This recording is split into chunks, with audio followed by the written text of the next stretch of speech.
অন্যদিকে সোনারপুরে তোলাবাজদের দাপট, জমির মালিকের থেকে ৭৫,০০০ টাকা তোলা চাওয়ার অভিযোগ। তোলা না দেওয়ায় মারধর করা হয় মালিক শাহজাহান গাজীকে। জমিতে কাজ করতে বাধা দেওয়া হয়েছে, এই অভিযোগে সরগরম রাজপুর সোনারপুর পুরসভার ৩৩ নম্বর ওয়ার্ড। নরেন্দ্রপুর থানায় ইতিমধ্যেই অভিযোগ জানানো হয়েছে, যদিও অভিযোগ জানানোর পরেও গ্রেফতারি শূন্য। অভিযুক্তরা বুক ফুলিয়ে এলাকায় ঘুরছে, এমনটাই অভিযোগ করেছেন জমির মালিক।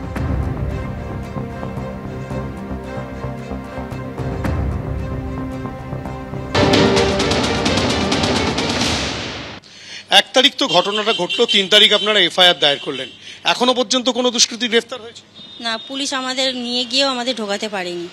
পুলিশের নিয়ে গিয়ে আমাদের ঘরে ঢোকানোর কথা ছিল, পুলিশ তো আমাদের সাথে করে নিয়ে যায়নি। পুলিশ একাই গিয়ে ওদের মুখে যা শুনেছে তাই শুনে আমাদের কাছে এসে বলছে যে তোমাদের এই কেসটা তুলে নিতে হবে। ওরাও বলছে এই কেসটা তুলে নিলে তবে আমি থাকতে পারবো। আমি অন্যায়টা কি করেছি যে আমি কেসটা তুলবো? আমার ওই জমিটা কি নেওয়াটাই আমার অপরাধ হয়েছে? আমার ঘরে আমি ঢুকবো? আমি আজ ১ তারিখ থেকে আজ ৬ তারিখ হচ্ছে আমি বাচ্চাদের নিয়ে রাস্তায় রাস্তায় ঘুরছি।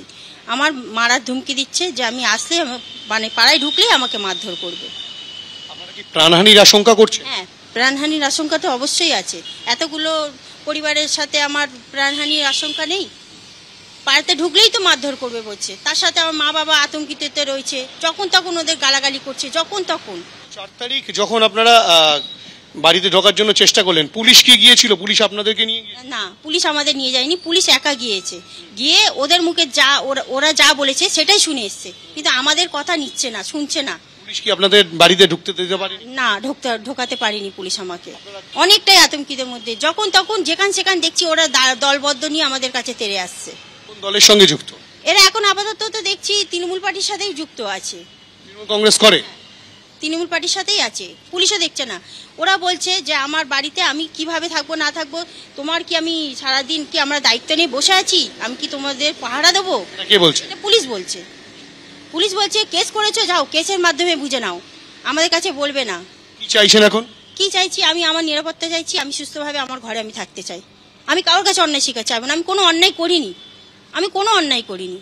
চাঁচল থানার সামনে গতকাল দুপুর ৩:৩০ থেকে ধর্নায় বসেছিলেন বিজেপি সাংসদ সহ বিজেপি কর্মী সমর্থকরা। আর সেই ধর্না তুলতে হাজির পুলিশ, উত্তেজনার সৃষ্টি।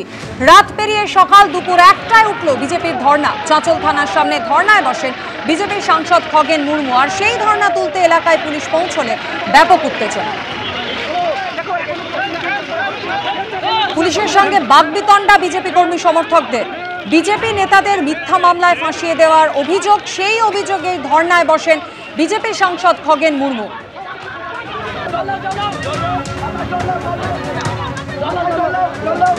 চাঁচল থানার সামনে ধর্না কর্মসূচি চলছিল, আর সেই কর্মসূচি তুলতে যখন পুলিশ ঘটনাস্থলে পৌঁছলো তখনই ব্যাপক উত্তেজনার সৃষ্টি।